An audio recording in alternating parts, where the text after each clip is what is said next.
Hello, welcome to a new scheduling class, and today we're going to be talking about linear scheduling method, or LSM, also known as the line of balance. We're broadcasting today from the outdoors since the weather is getting better, so just to encourage you to be more active these days. So far we have talked about different scheduling techniques. We started with a checklist, followed that by an ADM, arrow diagramming method, following that by PDM, precedence diagramming method. We learned about how to build the network, and then we learned how to do the calculations. We learned how to calculate durations. We learned how to integrate the uncertainty in the project durations through PERT. And then we learned how to calculate the early start, early finish, late start, late finish, total float, free float, etc. The following step was to perform according to that schedule and to update the schedule periodically. And then we learned, in case of delays, how to compress the duration of the schedule. We learned how to calculate the cash flow for the schedule. So today we're going to talk about a new scheduling technique that's primarily used for repetitive projects. Repetitive projects or repetitive activities can be in the form either of horizontal projects or vertical projects. Horizontal projects, an example would be a pipeline or a highway or something of a horizontal nature, where what you do for the first segment of that project, you keep repeating it for all the other segments of the project. So what you do for the first 100 yards of that highway, most of the activities are going to be exactly the same that you do for each other segment of 100 yards of highway. Same thing applies to pipelines. Same thing applies to high-rise buildings, by the way. So whatever activities you do for the third floor are going to be the same as the fifth, as the ninth, as the 20th, and so on. Then there's no meaning in basically repeating the same activities as a block of activities in a network, which is going to be a very large network composed of smaller networks of repetitive activities. Therefore came a new idea of representing these the progress on the schedule in a different way, and that's basically how the line of balance started. So we're going to talk about this technique, and we'll see how to perform its calculations. Project activities can be represented by different graphical techniques. This technique graphically represents the activity progress with respect to its location. Hence, it's sometimes called time and location. That's another way of using the line of balance method. So here are some of the old methods that we learned about. Time-scaled network, which we mentioned is not going to be very practical, especially for very large projects, where you're going to have these links between the activities on a Gantt chart intersecting with each other. It's going to be almost impossible to read that network. And then we learned about the arrow diagramming method and the precedence diagramming method. So through the arrow diagramming method, we had the dummy activities, which were not the easiest thing to deal with. And then we had the issue of all the activities having to be done in a finish to start method, which is not basically how most activities are done. And then we learned about the precedence diagramming method, and we found that this is a very good method to use, so we are still using it until today. And then to represent the PDM, as you have seen on Microsoft Project, we have to convert it into a Gantt chart, because this is much easier as a communication tool and for everyone involved in the project to understand. So today we're going to talk about this new method, which is the line of balance. Line of balance graphs are drawn on two perpendicular axes. The horizontal axis represents time, whether that time is going to be measured in hours, days, months, weeks, whatever, so an increment of time units. And the vertical axis is going to represent location. Where is this activity located? So, for example, this blue line represents activity 1. So if we say, for example, that this is the structural steel for a high-rise building. So this is going to be the structural steel for the first floor, for the second floor, third floor, fourth floor, etc. It shows that each floor depends on the previous one, and it shows how long is it going to take. So if you measure horizontally, this floor is going to take, let's say, 5 days, and then 5 days, and then 5 days, etc. For the second activity, which might be, for example, fireproofing of that structural steel. So again, it's going to be a little bit faster, because fireproofing is basically spraying on that steel is going to be faster than erecting the construction steel itself.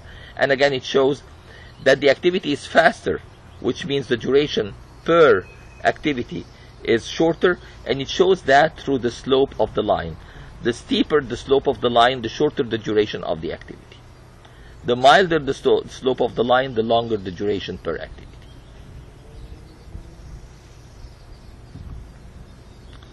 So steps to build the schedule using the line of balance. First step is to determine the work activities, which is basically going to follow the same steps as we did with precedence diagramming method, for example. Remember what we did with precedence? We took the project, we started breaking it down into smaller units and then smaller entities and so on through the work breakdown structure, if you remember dissecting the elephant. And that's how we reached the work packages, and then we broke down the work packages into smaller units, which are the activities. So that's going to be the first step, which is determine the work activities, very similar to any network project. Second step is going to be to estimate the activity production rates.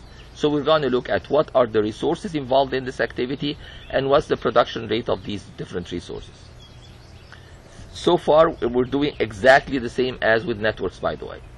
Third step is develop an activity sequence to determine logical relationships. Exactly the same thing, whether the relationships are going to be finish to start or are going to be start to start or whatever.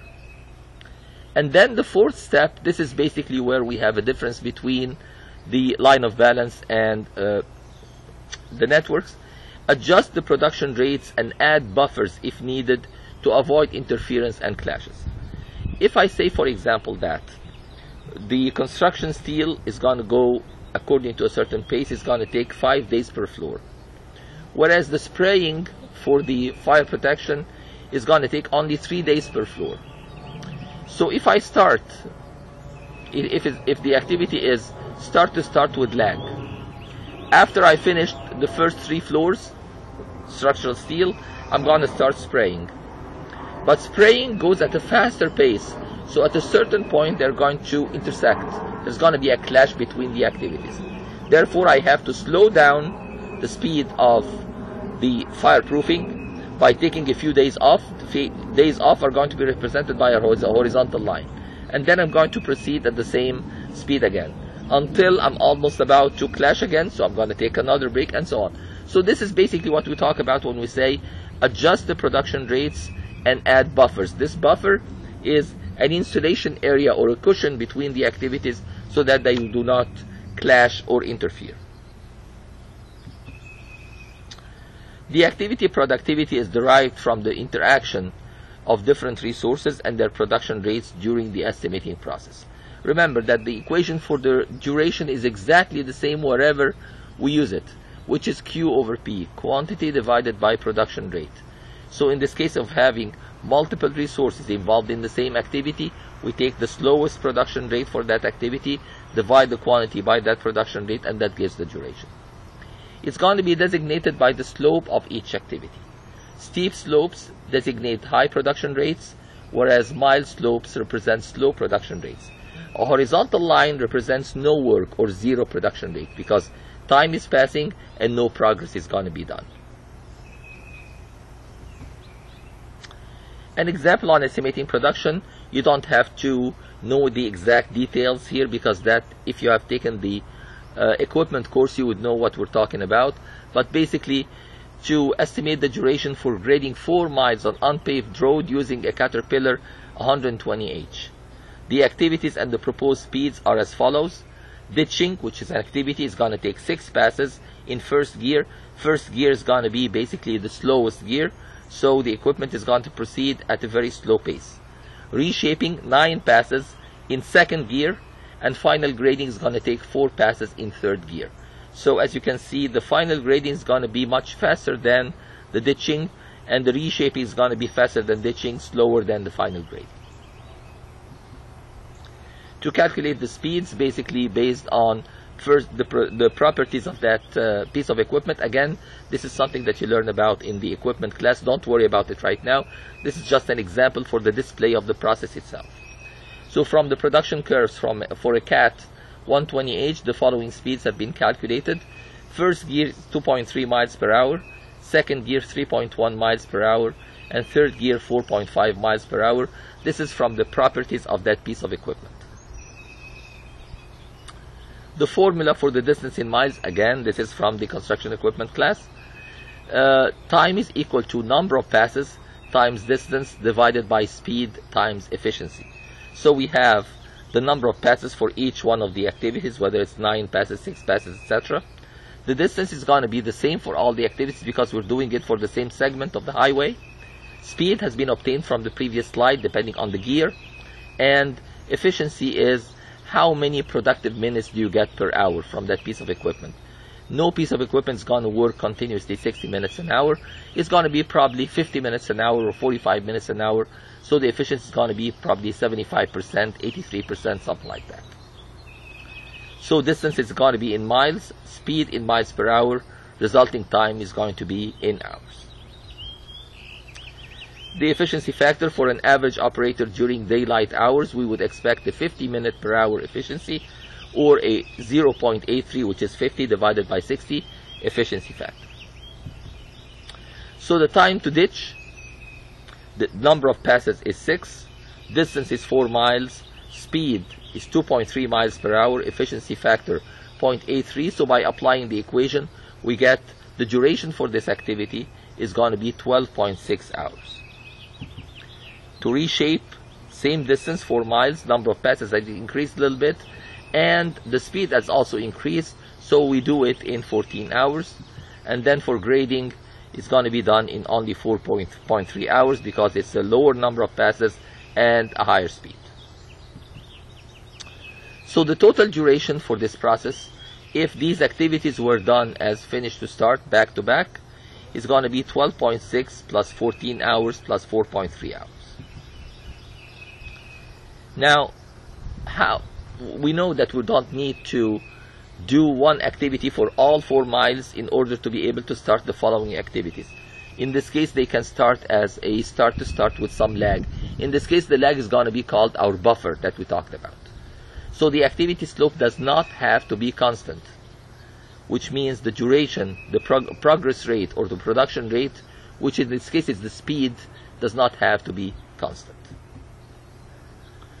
So it can vary from one segment to another. You can start very slow and then build up speed and then slow down again towards the end. So if we were to produce it graphically through a line of balance, it's going to appear something like this. Of course, the lines are not going to be exactly parallel because the production rate and therefore the speed of the activity is going to vary from one activity to another. The curves in the previous example are usually placed by broken straight line. Again, because the speed might not, you may slow down a little bit, you may increase your speed a little bit, and so on. So, if the activity is at one location, which means you're not moving, you're spending time without moving, then in this case, it's represented by a horizontal line. Like here, for example, again, horizontal line means that there's time passing with no progress being done.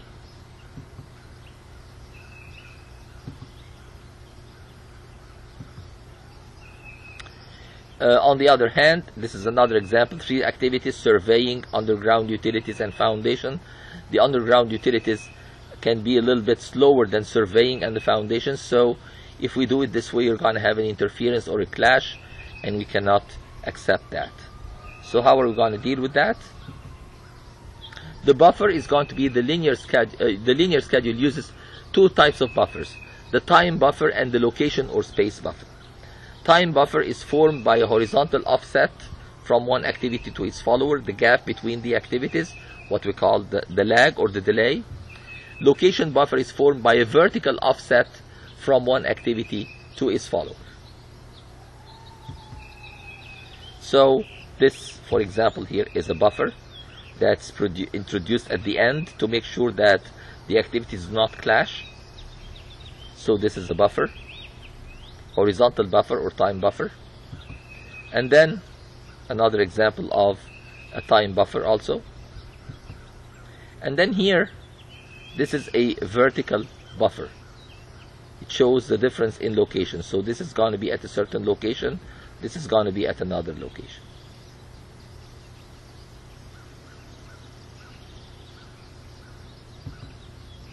The example, don't worry about it, because the example at the end is going to explain all of these things. The productivity rate of an activity can vary, therefore the line representing its progress can be broken. So it's going to proceed at a certain speed, change speed, accelerate it, and then slow it down at the end, which is going to be represented by a broken line. How are we going to update? So this is a planning tool. How are we going to make it a control tool as well? How are we going to update our project? Schedule updates reflecting actual performance information include time of occurrence, when did it actually happen, amount or percentage of work completed, and changes in case of changes to future work. An updated schedule is a revised schedule reflecting project information at a given data date. Same thing, the vertical line, as we did with the Gantt chart, is going to represent the data date. Regarding completed activities, in progress activities, and changes in logic, cost, and resources required and allocated at any activity level. So the data date, also known, if you remember from updating, also known as cutoff date, as of date, status date, all of these are different names. The date as of which all progress on a project is reported. It's not the current date or the time now. This may be 2 weeks ago when I made the update for my schedule. So here, for example, this was the original schedule, and then I introduced the data date to measure my actual performance, and this green line for earth moving represented the planned schedule. The red line, the dark red line, represents the actual schedule, so this shows the delay in the activities. In fact, it shows that the activity, the line is milder, therefore the progress was slower, therefore we have a delay. We were supposed to be here on this date after 4 days, but we are only here. We are at the same point after five days, so we are 1 day behind schedule. Let's look at an example, and this example hopefully is going to make things very clear. A project consists of 5 activities. These 5 activities are excavating a trench, laying a sub-base of gravel, laying a concrete pipe, backfilling after you lay the pipe, and you connect them of course, and then compacting to flatten and to level the site. We have length of the pipe, which is the same, 1,000 feet. And then we have production rates that are shown in the table. To excavate the trench is going to be done at the pace of 100 linear feet per day. So it's going to take basically 1,000 feet divided by 100 linear feet per day, which is going to take 10 days. Laying a sub-base of gravel is going to be again 125 linear feet per day. So this whole activity is going to take 1,000 feet divided by 125. That's going to give 8 days. Laying a concrete pipe, 75 linear feet per day. We can calculate the duration. Backfilling, 200 linear feet per day, much faster. So it's going to take only 5 days. And then compacting 150 linear feet per day, so it's going to be about maybe 6.5 days, which can be rounded up to 7 days. So from this production rate, we can basically calculate the durations. Just as we said on the previous slide, 1,000 divided by 100, which is the production rate, gives 10 days, 8 days, 30.33, 5, 6.67 days. So if we were to plot these activities, how are we going to do that? This is the first one, showing the speed. So one segment is going to take that long, or 1 day is going to take that amount, and then the following day, and so on. So the first activity, here's the first activity, and then I'm going to introduce a 2-day buffer between activities, because as you can see from the previous table here, this activity is faster. Laying a sub-base of gravel takes only 8 days. So if I were to proceed at the same speed as the first activity, we're going to clash at a certain point. So what I did is I waited, I calculated it from the end. I drew the graph first, and based on that I decided when am I going to be able to start the second activity. But I did it from the end. I looked, when is the last excavation part is going to take place, and then I added 2 days from the end, from the back. So if we start on day 0, for example, the excavation is going to be done in 10 days. So what I'm going to say is, okay, I want the laying of the sub-base of gravel done in 12 days. 2 days later than the completion of the excavation. So I added 2 days to the completion, which is day 10, and then I worked my speed backwards. I deducted or subtracted 8 days. So 10 plus 2, the buffer, minus 8 to get the start of laying of the sub-base. Now, where am I going to add the buffer? Am I going to always add the buffer at the end, or am I going to add it at the beginning? Depends on the speed of the following activity. If the speed of the following activity, which means the duration, if the speed is higher, means that the duration is shorter. If the speed is higher, the production rate is higher, and the duration is shorter, I add the buffer from the end. If the speed is slower, therefore the duration is longer, I add the buffer from the beginning. So between activity 1 and 2, or A and B, we notice that activity B is faster than activity A, therefore I'm going to add the buffer from the end. Activity C is slower than activity B, therefore I'm going to add the buffer from the beginning. Activity D is much faster than activity C, which means I'm going to add the buffer from the end again. Activity D is slower than activity E is slower than activity D, meaning that I'm going to add the buffer from the beginning. So to illustrate that, here it is. Here's the first activity, 10 days. I added the buffer from the end, got 12 days, subtracted 8 days to get to the start of this activity, which is going to be basically day 4. This is not drawn to scale, by the way, it's just for illustration. And then I added 2 days, day 6. I started this activity on day 6. I added 13.33 days. I don't need to round up here, by the way. And then I added my buffer at the end, and then subtracted 5 because the speed was very high here, and then got the duration, the start of this activity, and then added 2 days of buffer, and then added the duration of the last activity, 6.67, and that gave me a total project duration of 25 days. Notice that the total project duration is not the sum of the durations of the activities. If you were to add the durations of the activities, it would have been 10 plus 8, that's 18, plus 13.33, that's 31.33, plus 5, that's 36.33, plus 6.67, that would be 40 days. But we did not do it in 40 days. We were able to finish that project in only 25 days, and that's how the line of balance is going to be drawn. So you can automate your calculations, by the way, using a spreadsheet by entering the proper production rates and adding your buffer time and so on and so forth, and that's going to enable you to calculate that automatically. And there's some software that can plot that. We're not going to be dealing with that. So right now what we're going to be doing, we're just going to be doing it manually for a very simple set of activities. You're going to see that on the assignment. Very simple set of activities. You can do that very easily. Follow the exact same steps. Calculate the duration of the activity first by dividing the total quantity by the production rate, and from that, so let's go back and very quickly review what we did. Here's step number 1. We have the total quantity 1,000 feet. We calculated the duration for each activity, and then after that we looked at the speed of these activities and where are we going to add the buffer. We decided on the buffer in this case, by the way. We decided it's going to be 2 days. On a problem or on a test, I'm going to give you the buffer to add. So in real life, however, you are going to determine that buffer. So in this case, we decided the buffer is going to be 2 days. So I started by plotting the first activity, and then from the end, I added the buffer because the following activity is slower, is faster actually.